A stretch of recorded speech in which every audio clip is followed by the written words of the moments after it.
to change everything. An anarchist. Anarchist. An anarchist appeal.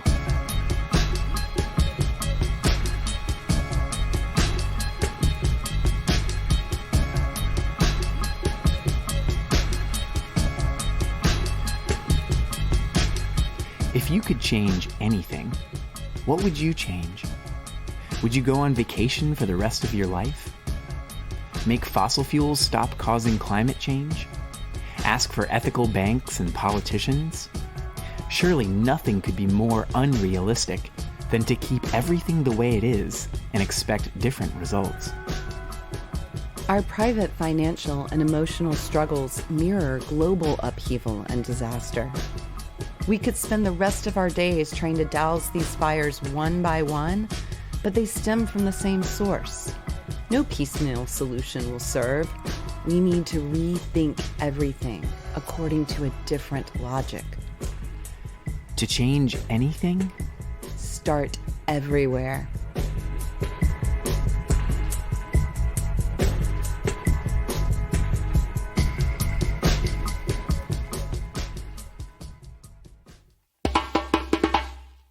Start with self-determination. Self-determination. The phantom of liberty still haunts a world cast in its image. We have been promised complete self-determination. All the institutions of our society are supposed to deliver it. If you had complete self-determination, what would you be doing right now? Think of the vast potential of your life, the relationships you could have, the things you could experience, all the ways you could give meaning to your existence. When you were born, it seemed there was no limit to what you could become. You represented pure possibility. Usually, we don't stop to imagine any of this. Only in the most beautiful moments, when we fall in love or achieve a breakthrough or visit a faraway land, do we catch a dizzying glimpse of all our lives could be. What limits how you can fulfill your potential? How much leverage do you have over the environment around you or how you spend your time? The bureaucracies that appraise you according to how you follow instructions? The economy that empowers you according to how much profit you generate? The military recruiters who insist that the best way to be all you can be is to submit to their authority. Do these enable you to make the most of your life on your own terms? The open secret is that we do all have complete self-determination, not because it's given to us, but because not even the most totalitarian dictatorship could take it away. Yet, as soon as we begin to act for ourselves, we come into conflict with the very institutions that are supposed to secure our freedom. Start by answering to ourselves. Answering to ourselves. Managers and tax collectors love to talk about personal responsibility. But if we took complete responsibility for all our actions, would we be following their instructions in the first place? More harm has been done throughout history by obedience than by malice. The arsenals of all the world's militaries are the physical manifestation of our willingness to defer to others. If you want to be sure you never contribute to war, genocide, or oppression, the first step is to stop following orders. That goes for your values, too. Countless rulers and rulebooks demand your unquestioning submission. But even if you want to cede responsibility for your decisions to some god or dogma, how do you decide which one it will be? Like it or not, you are the one who has to choose between them. Usually, people simply make this choice according to what is most familiar or convenient. We are inescapably responsible for our beliefs and decisions. Answering to ourselves rather than to commanders or commandments, we might still come into conflict with each other, but at least we would do so on our own terms, not needlessly heaping up tragedy in service of the agendas of others. Start by seeking power. Power. Power, Not authority. not authority. Not authority. Power, not authority. The workers who perform the labor have power. The bosses who tell them what to do have authority. The tenants who maintain the building have power. The landlord whose name is on the deed has authority. A river has power. A permit to build a dam grants authority. There's nothing oppressive about power per se. Many kinds of power can be liberating. The power to care for those you love, to defend yourself and resolve disputes, to perform acupuncture and steer a sailboat and swing on a trapeze. There are ways to develop your capabilities that increase others' freedom as well. Every person who acts to achieve her full potential offers a gift to all. Authority over others, on the other hand, usurps their power. And what you take from them, others will take from you. Authority is always derived from above. The soldier obeys the general, who answers to the president, who derives his authority from the Constitution. The priest answers to the bishop to the pope to Scripture, which derives its authority from God. The employee answers to the owner, who serves the customer, whose authority is derived from the dollar. The police officer executes a warrant signed by a magistrate who derives authority from the law. Manhood, whiteness, property. At the tops of all these pyramids, we don't even find despots, just social constructs, ghosts, hypnotizing humanity. In this society, power and authority are so interlinked that we can barely distinguish them. We can only obtain power in return for obedience. And yet, without freedom, power is worthless. Start with relationships built on trust. Trust. Relationships built on trust. In contrast to authority, trust centers power in the hands of those who give it, not those who receive it. A person who has earned trust doesn't need authority. And if someone doesn't deserve trust, he certainly shouldn't be invested with authority. And yet, whom do we trust less than politicians and CEOs? Without imposed power imbalances, people have an incentive to work out conflicts to their mutual satisfaction, to earn each other's trust. Hierarchy removes this incentive, enabling those who hold authority to suppress conflicts. At its best, friendship is a bond between equals who support and challenge each other while respecting each other's autonomy.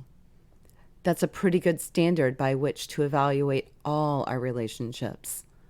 Without the constraints that are imposed upon us today, citizenship and illegality, property and debt, corporate and military chains of command, we could reconstruct our relations on the basis of free association and mutual aid. Start by reconciling the individual The individual, and the whole. The whole. And the whole. reconciling the individual and the whole. Your rights end where another's rights begin. According to that logic, the more people there are, the less freedom. But freedom is not a tiny bubble of personal rights. We cannot be distinguished from each other so easily. Yawning and laughter are contagious. So are enthusiasm and despair. I am composed of the cliches that roll off my tongue, the songs that catch in my head, the moods I contract from my companions. When I drive a car, it releases pollution into the atmosphere you breathe. When you use pharmaceuticals, they filter into the water everyone drinks. The system everyone else accepts is the one you have to live under. But when other people begin to challenge it, you get a chance to renegotiate your reality as well. Your freedom begins where mine begins, and ends where mine ends. We are not discrete individuals. Our bodies are comprised of thousands of different species, Rather than closed fortresses, they are ongoing processes through which nutrients and microbes ceaselessly pass. We live in symbiosis with thousands more species, cornfields inhaling what we exhale. A swarming pack of wolves or an evening murmuring with frogs is as individual, as unitary as any one of our bodies. We do not act in a vacuum, self-propelled by reason. The tides of the cosmos surge through us. Freedom is not a possession or a property. It is a relation. It's not a matter of being protected from the outside world, but of intersecting in a way that maximizes the possibilities. That doesn't mean we have to seek consensus for its own sake. Both conflict and consensus can expand and ennoble us, so long as no centralized power is able to compel agreement or transform conflict into winner-takes-all competition. Rather than breaking the world into tiny kingdoms, let's make the most of our interconnection. Start with the liberation. The liberation. The liberation of desire. Desire. The liberation of desire. Growing up in this society, not even our passions are our own. They are cultivated by advertising and other forms of propaganda to keep us running on the treadmills of the marketplace. Thanks to indoctrination, people can be quite pleased with themselves for doing things that are bound to make them miserable in the long run. We are locked into our suffering, and our pleasures are the seal. To be truly free, we need leverage over the processes that produce our desires. Liberation doesn't just mean fulfilling the desires we have today, but expanding our sense of what is possible, so our desires can shift along with the realities they drive us to create. It means turning away from the pleasure we take in enforcing, dominating, and possessing, to seek pleasures that wrench us free of the machinery of obedience and competition. If you've ever broken an addiction, you have a taste of what it means to transform your desires. Start with revolt. Revolt. Revolt. Revolt. Revolt. Our enemies are not human beings, but the institutions and routines that estrange us from each other and from ourselves. There are more conflicts within us than between us. The same fault lines that run through our civilization run through our friendships and our hearts. This is not a clash between people, but between different kinds of relations, different ways of living. When we refuse our roles in the prevailing order, we open up those fault lines, inviting others to take a stand as well. The best thing would be to do away with domination entirely, not to manage its details more fairly, not to shuffle the positions of who inflicts and who endures, not to stabilize the system by reforming it. The point of protest is not to call for more legitimate rules or rulers, but to demonstrate that we can act on our own strength, encouraging others to do the same, and discouraging the authorities from interfering. This is not a question of war, a binary conflict between militarized enemies, but rather of contagious disobedience. It's not enough only to educate and discuss, waiting for others' hearts and minds to change. Until ideas are expressed in action, confronting people with concrete choices, the conversation remains abstract. Most people tend to remain aloof from theoretical discussions, but when something is happening, when the stakes are high and they can see meaningful differences between opposing sides, they will take a stand.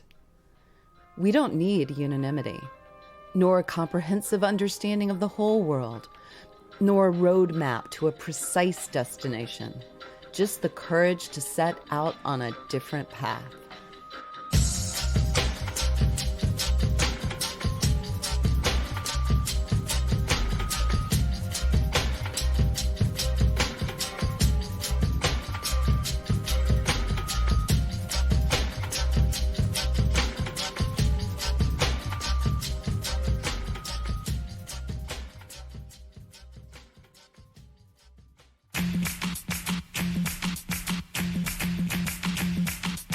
You're listening to an audio zine produced by the Ex-Worker.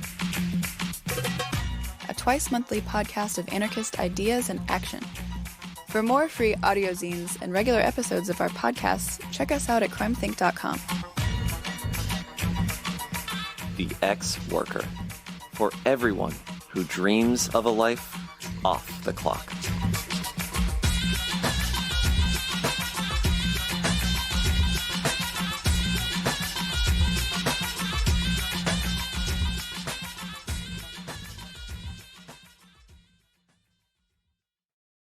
To change everything. An anarchist appeal. The problem is Control. control.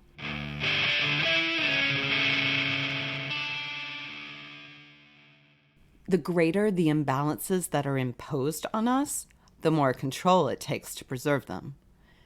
At one end of the power continuum, control is exercised brutally on an individual basis. Drone strikes, SWAT teams, solitary confinement, racial profiling. At the other end, it is omnipresent and invisible, built into the infrastructure of society. The equations that determine credit ratings and insurance premiums, the ways statistics are collected and turned into urban planning, the architecture of dating sites and social media platforms.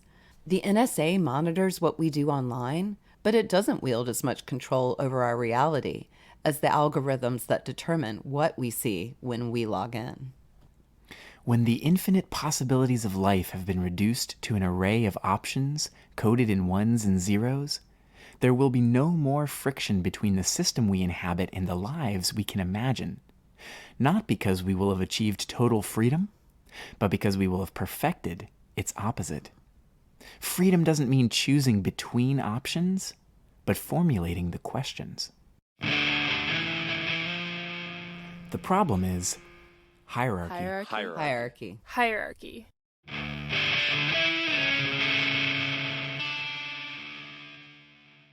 There are many different mechanisms for imposing inequality. Some depend on a centralized apparatus, like the court system. Others can function more informally, like good old boy networks and gender roles. Some of these mechanisms have been almost completely discredited. Few still believe in the divine right of kings, though for centuries no other basis for society was even thinkable. Others are still so deeply ingrained that we cannot imagine life without them. Who can picture a world without property rights? Yet all of these are social constructs. They are real, but not inevitable. The existence of landlords and CEOs is no more natural, necessary, or beneficial than the existence of emperors. All of these mechanisms develop together, reinforcing each other. The history of racism, for example, is inextricable from the history of capitalism. Neither one is conceivable without colonization, slavery, or the color lines that divided workers and still determine who fills the world's prisons and shanty towns. Likewise, without the infrastructure of the state and other hierarchies of our society, individual bigotry could never enforce systemic white supremacy. That a black president can preside over these structures only stabilizes them. It is the exception that justifies the rule.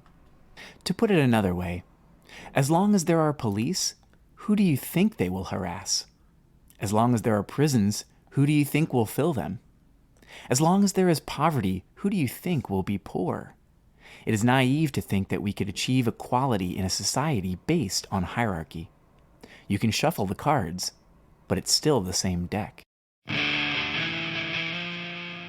The problem is Borders. borders.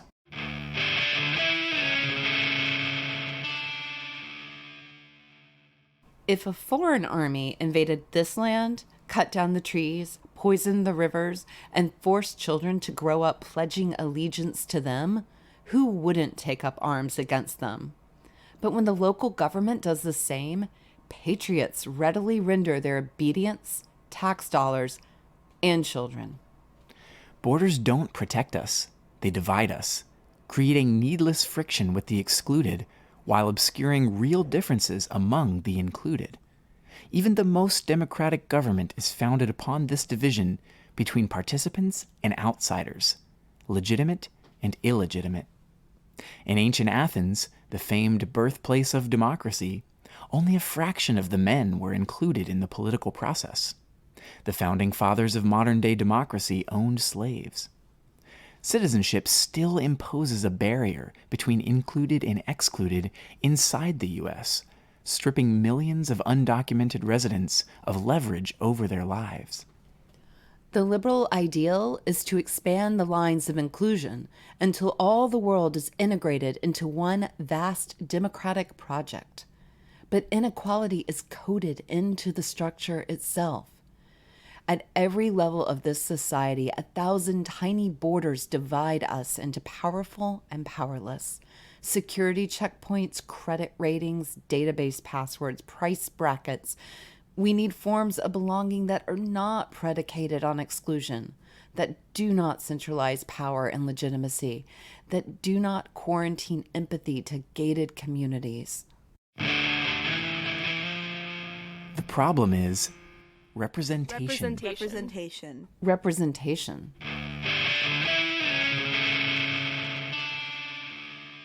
You can only have power by wielding it. You can only learn what your interests are by acting on them. When every effort to exert leverage on the world must be channeled through the mediation of representatives or translated into the protocol of institutions, we become alienated from each other and our own potential. Every aspect of our agency that we yield reappears as something unrecognizable and hostile to us. The politicians who always disappoint us only show how much power we have given up over our own lives. The violence of the police is the consequence of our desire to avoid personal responsibility for what happens in our neighborhoods. In the digital age, when every person must continually serve as her own secretary to manage her public image, our very reputations have become external, like vampires feeding on us. If we weren't isolated from each other, competing to sell ourselves on so many professional and social markets, would we invest so much time and energy in these profiles, golden calves made in our own image? We are irreducible. Neither delegates nor abstractions can stand in for us. In reducing human beings to demographics and raw experience to data, we lose sight of everything that is precious and unique in the world. We need presence, immediacy, direct contact with each other, direct control over our lives, things no representative or representation can deliver. The problem is leaders. Leaders.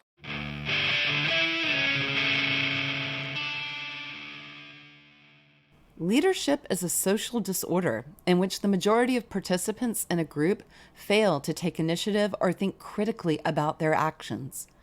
As long as we understand agency as a property of specific individuals rather than a relationship between people, we will always be dependent on leaders and at their mercy. Truly exemplary leaders are as dangerous as the obviously corrupt, and that all their praiseworthy qualities only reinforce their status and others' deference, not to mention the legitimacy of leadership itself. When the police arrive at a protest, their first question is always, who's in charge? Not because leadership is essential to collective action, but because it presents a vulnerability. The conquistadors asked the same question when they arrived in the so-called New World. Wherever there was an answer, it saved them centuries of trouble subduing the population themselves. So long as there is a leader, he can be deputized, replaced, or taken hostage. At best, depending on leaders is an Achilles heel. At worst, it reproduces the authorities' interests and power structure inside those who oppose them. It's better if everyone has her own agenda and a sense of her own agency.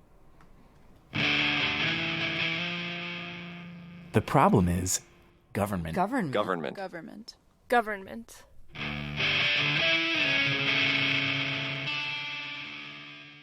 Governments promise rights. but they can only take liberties. The idea of rights implies a central power to grant and guard them. Yet anything the state is powerful enough to guarantee, it is powerful enough to take away. Empowering government to solve one problem only opens the door for it to create more problems. And governments do not generate power out of thin air. That's our power that they wield, which we can employ far more effectively without the mediation of representatives. The most liberal democracy shares the same principle as the most despotic autocracy, the centralization of power and legitimacy in a structure intended to monopolize the use of force.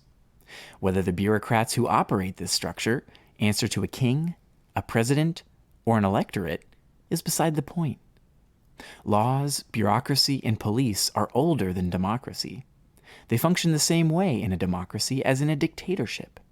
The only difference is that, because we can vote about who administers them, we're supposed to regard them as ours, even when they're used against us. Dictatorships are inherently unstable. You can slaughter, imprison, and brainwash entire generations, and their children will invent the struggle for freedom anew. But promise every person a chance to impose the will of the majority upon their fellows, and you can get them all together behind a system that pits them against each other. The more influence people think they have over the coercive institutions of the state, the more popular those institutions can be. Perhaps this explains why the global expansion of democracy coincides with incredible inequalities in the distribution of resources and power. No other system of government could stabilize such a precarious situation. When power is centralized, people have to attain dominion over others to gain any influence over their own destinies. Struggles for autonomy are channeled into contests for political power. Witness the civil wars in post-colonial nations between peoples who previously coexisted peacefully. Those who hold power can only retain it by waging perpetual war against their own populations as well as foreign peoples. The National Guard is brought back from Iraq to be deployed in Oakland. Whenever there are hierarchies, it favors the ones on top to centralize power. Building more checks and balances into the system just means relying on the thing we need to be protected from for protection. The only way to exert leverage on the authorities without being sucked into their game is to develop horizontal networks that can act autonomously. When we are powerful enough to force the authorities to take us seriously, we will be powerful enough to solve our problems without them. There's no way to freedom but through freedom. Rather than a single bottleneck for all agency, we need a wide range of venues in which to exercise power. Rather than a single currency of legitimacy, we need space for multiple narratives. In place of the coercion inherent in government, we need decision-making structures that promote autonomy and practices of self-defense that can hold would-be rulers at bay. The problem is profit. Profit. Profit.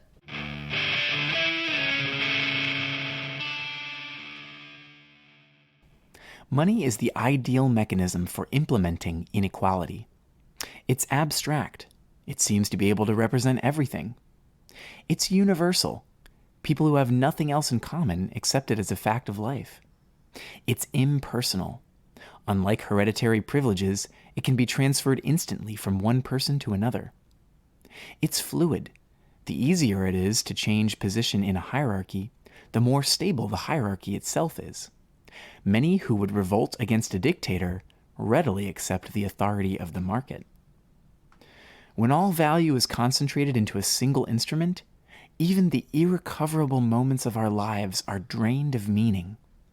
Everything that cannot be financially quantified falls by the wayside. Life becomes a scramble for financial gain, each against all, sell or be sold. To make a profit, that means to gain more control over the resources of society relative to everyone else. We can't all profit at once. For one person to profit, others have to lose leverage, proportionately speaking. When investors profit on employees' labor, that means the more the employees work, the wider the financial gap between them becomes.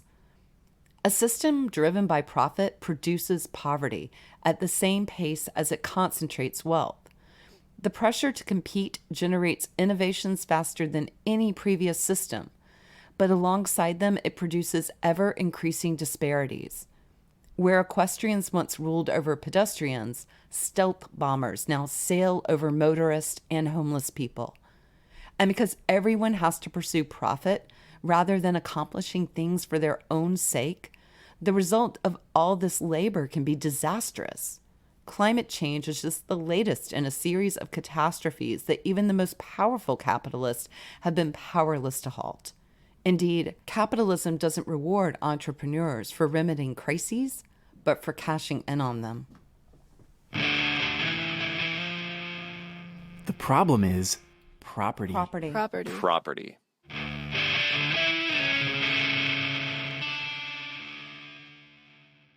The foundation of capitalism is property rights, another legacy we inherited from kings and aristocrats.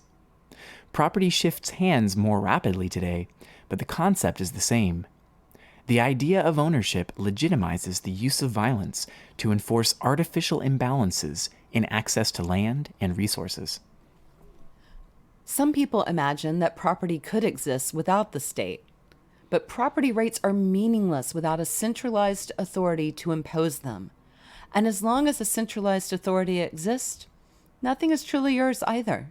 The money you make is minted by the state, subject to tax and inflation. The title for your car is controlled by the DMV. Your house doesn't belong to you, but to the bank that gave you the mortgage, even if you own it outright. Eminent domain trumps any deed. What would it take to protect the things that are important to us? Governments only exist by virtue of what they take from us. They will always take more than they give. Markets only reward us for fleecing our fellows, and others for fleecing us. The only real insurance is in our social ties. If we want to be sure of our security, we need networks of mutual aid that can defend themselves. Without money or property rights, our relationships to things would be determined by our relationships with each other. Today, it is just the other way around. Our relationships with each other are determined by our relationships to things. Doing away with property wouldn't mean you would lose your belongings. It would mean that no sheriff or stock market crash could take away the things you depend on.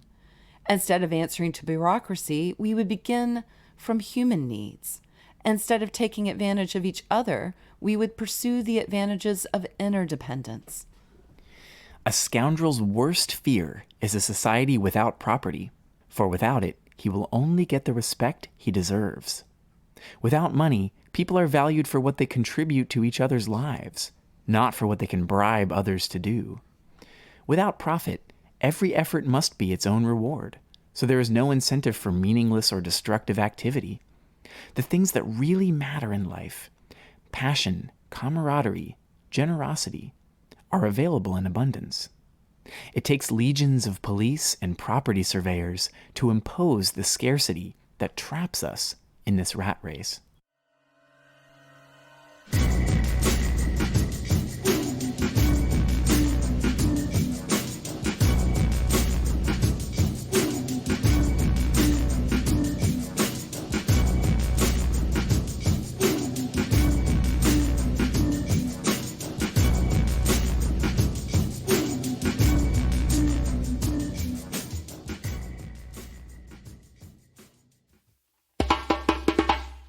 The last crime. Crime. The last crime. Every order is founded on a crime against the preceding order, the crime that dissolved it. Afterwards, the new order comes to be perceived as legitimate, as people begin to take it for granted. The founding crime of the United States of America was the rebellion against the authority of the King of England. The founding crime of the society to come, if we manage to survive this one, will do away with the laws and institutions of today. The category of crime holds everything that exceeds the limits of a society, its worst and its best. Every system is haunted by all that it cannot incorporate or control. Every order contains the seeds of its own destruction. Nothing lasts forever. That goes for empires and civilizations, too. But what could supersede this one? Can we imagine an order that isn't premised on the division of life into legitimate and illegitimate, legality and criminality, rulers and ruled? What could be the last crime?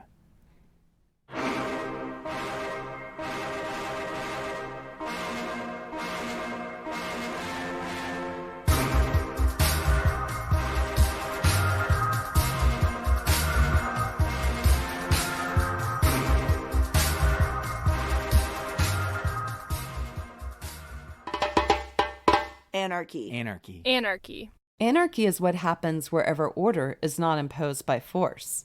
It is freedom, the process of continually reinventing ourselves and our relationships. Any freely occurring process or phenomenon, a rainforest, a circle of friends, your own body, is an anarchic harmony that persists through constant change. Top-down control, on the other hand, can only be maintained by constraint or coercion. The precarious discipline of the high school detention room, the factory farm in which pesticides and herbicides defend sterile rows of genetically modified corn, the fragile hegemony of a superpower. Anarchism. Anarchism. Anarchism.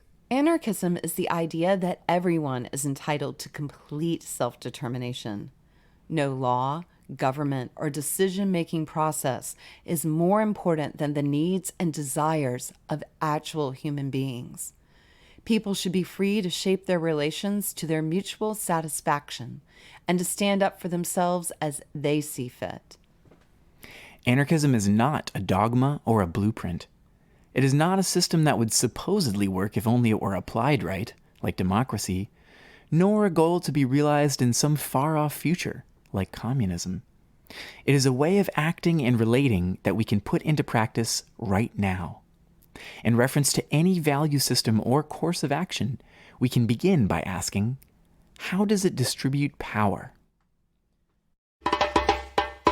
Anarchists. Anarchists. Anarchists. Anarchists oppose all forms of hierarchy.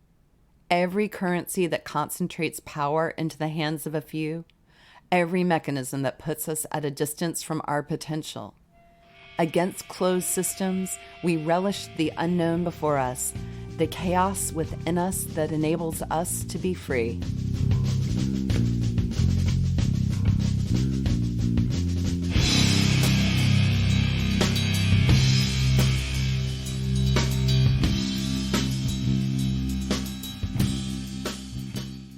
This project is brought to you by CrimethInc, an international network of aspiring revolutionaries. You can find other examples of our work at CrimethInc.com, including books, films, podcasts, and first-hand coverage of uprisings around the world. We produced this text in cooperation with comrades from across 5 continents. Hundreds of volunteers donated to cover the costs of the print version. A digital version is available in over a dozen languages at tochangeeverything.com, along with a wide range of related media and resources. You can obtain paper copies for the cost of postage alone. Because these ideas are so ordinary, they can only be of use to people who are extraordinary. Fortunately, you fit the bill. If you're listening to this, you are the resistance. When we see what all the different institutions and mechanisms of domination have in common, it becomes clear that our individual struggles are also part of something greater than us, something that could connect us. When we come together on the basis of this connection, everything changes. Not only our struggles, but also our sense of agency, our capacity for joy, our sense that our lives have meaning. All it takes to find each other is to begin acting according to a different logic. To change everything, start Start anywhere. anywhere. Start anywhere. Start anywhere. Start anywhere.